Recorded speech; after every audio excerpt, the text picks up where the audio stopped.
Olá, meus amigos, tudo bem? Eu estava aqui agora pensando que livro eu poderia trazer para compartilhar com vocês. Mas eu confesso que não estou pegando aqui um livro de maneira planejada, que eu tivesse feito um estudo antes, o que seria o ideal.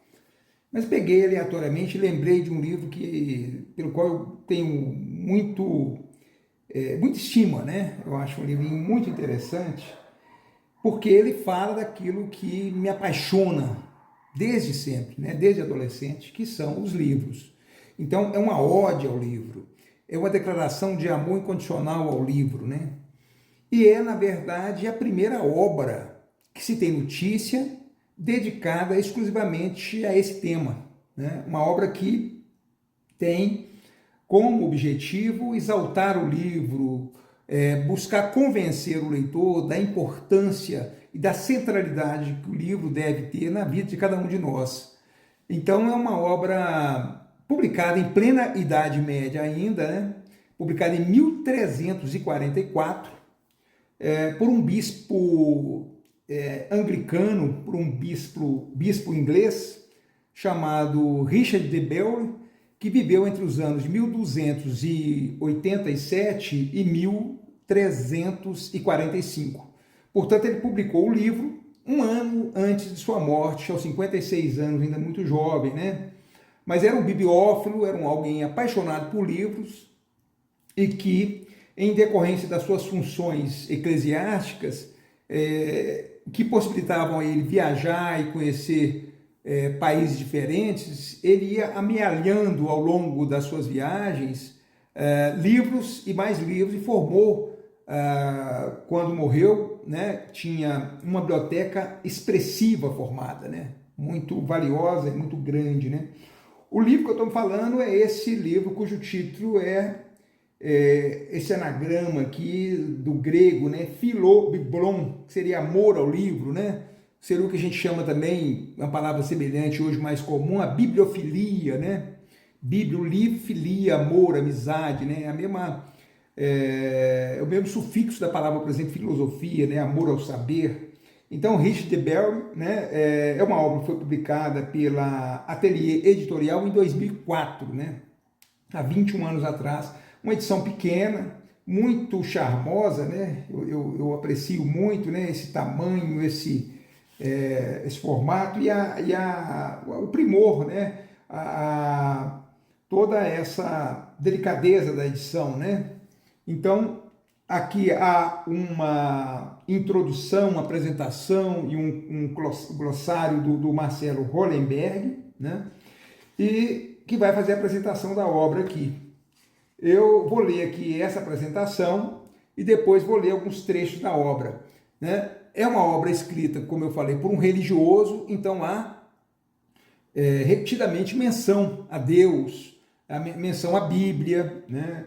Colocada a Bíblia como o livro dos livros, um livro muito importante, mas não quer dizer que ele deixe de ter apreço, como vai dizer o próprio Hollenberg aqui, a outras obras, né? A outros autores, como o próprio Aristóteles, que é citado inúmeras vezes durante a obra, Boécio, Averroes, também nomes importantes da cultura filosófica, né? Não só ocidental, até mesmo da cultura filosófica oriental, né? Mas eu vou ler aqui, eu não vou ler todo a apresentação, não, talvez seja muito. Vamos ver aqui no decorrer o que eu faço. Aqui tudo improviso, né? Se eu sentir que está ficando meio enfadonho, às vezes eu mesmo sinto que a coisa não está transcorrendo como eu gostaria, e aí eu interrompo a leitura e passo para a leitura do próprio texto em si mesmo, né? Então aqui na apresentação, a apresentação na verdade aqui é do Aníbal Bragança, né?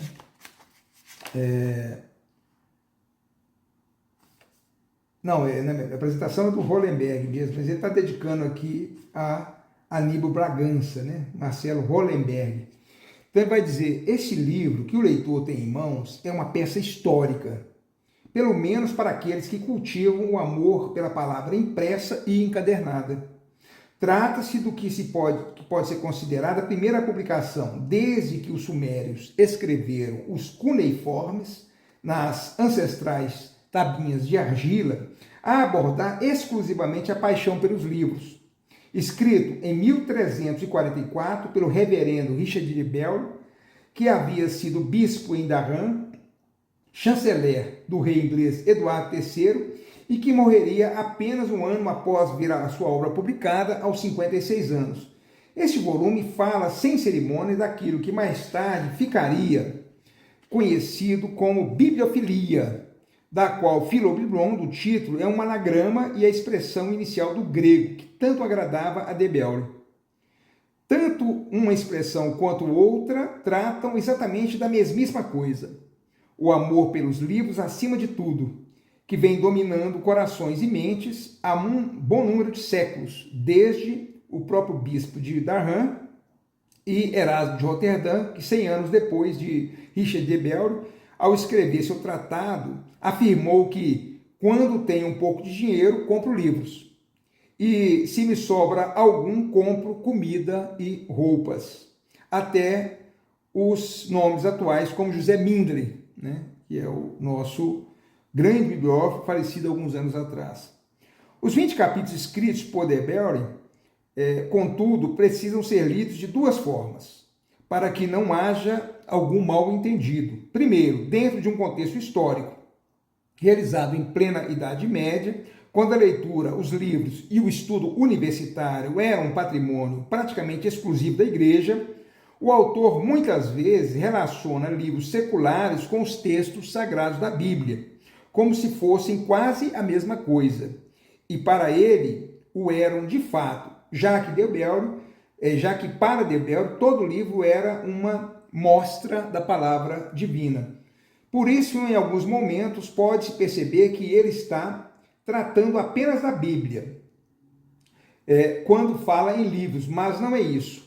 Uma prova é a quantidade de vezes que ele cita Aristóteles, para ele o príncipe dos filósofos, e autores medievais como Boécio e Averroes, que hoje caíram no esquecimento. Quando fala aos estudantes, entende-se também que ele está conversando com alunos oriundos de famílias abastadas e de parentes de clérigos, o público essencial das universidades da época e que iriam, na maior parte das vezes, seguir a carreira eclesiástica. Então eu não vou seguir aqui, que é um tanto longo, né, a sua apresentação do Hollenberg. Eu já vou aqui direto para ler algumas passagens aqui do texto do próprio de Bello. Esse é um livrinho que eu levava para a sala de aula, né? Eu levei por diversas vezes, ou numa introdução a um tema jurídico que eu ia tratar, eu fazia um pequeno introito, uma pequena apresentação do autor e da obra, e fazia a leitura de algum trecho, ou ao final da aula, ou no decorrer da mesma, mas era mais frequente eu fazer isso como uma espécie de proêmio, né, como uma espécie de apresentação, trazendo sempre para o aluno de direito algum tema para além da unidisciplinaridade jurídica, né? Eu sempre entendi que, assim como Ponte de Miranda, né, o grande jurista brasileiro, né, o Francisco Cavalcante Ponte de Miranda, dizia que era um homem enciclopédico, né, que transitava de maneira soberana por todos os conhecimentos até então existentes, né, alguém que viveu entre os anos de 1892 e 1977, e aqui é um parêntese longo, né? Então, alguém que dominava com a mais perfeita maestria, desde a matemática, a química, a biologia, as artes, a literatura, a filosofia, né? Em todas essas áreas, deixando contribuições. Então, não foi apenas e tão somente um diletante, mas foi alguém que efetivamente tinha um conhecimento profundo dessas áreas todas que eu estou citando. Era um homem enciclopédico, hoje nós chamaríamos de polímata, né? Alguém que domina uma grande quantidade de conhecimentos, uma diversidade, uma multiplicidade de saberes, né? Além de ser um grande autor no âmbito estritamente jurídico, né? Ele tem seu tratado de direito privado, são 60 volumes, e ele comentou as nossas constituições, né? Também com vários volumes, principalmente a Constituição de 1946 é a obra mais interessante dele, essa Constituição ainda democrática, e ele vai fazer também comentários da Constituição de 67, já no período ditatorial.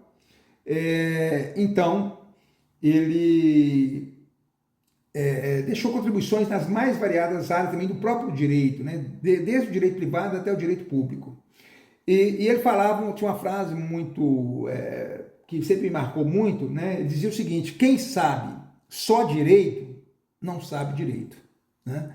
Então o aluno de direito não pode realmente se deixar aprisionar, se deixar capturar por essa cilada disciplinar, né? De se concentrar apenas e tão somente no direito. E hoje, não só no direito, mas se concentra às vezes numa área específica do direito, né? Então faz um mergulho vertical numa área e toda aquela floresta de conhecimentos que está à sua volta fica completamente desconsiderada, né? Não se tem conhecimento do contexto, né? Fica-se apenas e tão somente na contingência ali de um dado conhecimento. Mas vou ler só um trechozinho aqui. Em outro momento eu vou voltar com mais vagar nessa obra que eu acho realmente primorosa. O primeiro capítulo ele fala do elogio à sabedoria e aos livros e onde ela reside. O tesouro da sabedoria e da ciência, tão apaixonadamente desejável e que naturalmente apetece a todos os homens, supera infinitamente qualquer riqueza humana. Comparados com ele, as pedras preciosas carecem de valor. A prata não é mais do que lama, e o ouro não passa de areia fina. Este tesouro, com seu esplendor, eclipsa o sol, a luz do sol e da lua, e sua admirável doçura é tal que diante dela o mel e o maná se tornam amargos ao paladar. Oh, que valor tem a sabedoria, que não se enfraquece com o passar do tempo, uma virtude sempre a florescer, que dissipa todos os maus humores daqueles que a possuem. Ó celestial dom da magnanimidade divina, outorgado pelo Criador da própria luz para elevar até os céus o espírito humano. Tu és o alimento sagrado da inteligência. Aqueles que te comem permanecem famintos. Os que te bebem continuam sedentos. Encantas com a tua harmonia as almas daqueles que enfraquecem, e aquele que te admira jamais se vê perturbado. Tu és a medida e a regra dos costumes, e aquele que a ti se atém jamais pecará.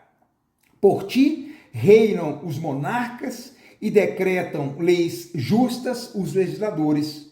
Aqueles que, graças a ti, se livram de sua primitiva rudeza, educam sua linguagem e seu espírito e arrancam as espinhas do vício, alcançam os mais altos elogios e chegam mesmo a ser pares da pátria e conselheiros de príncipes, sem que precisassem usar seus conhecimentos na enxada e no arado ou como o filho pródigo para pastorear porcos.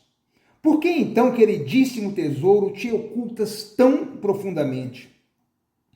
Onde podem encontrar-te os espíritos perturbados?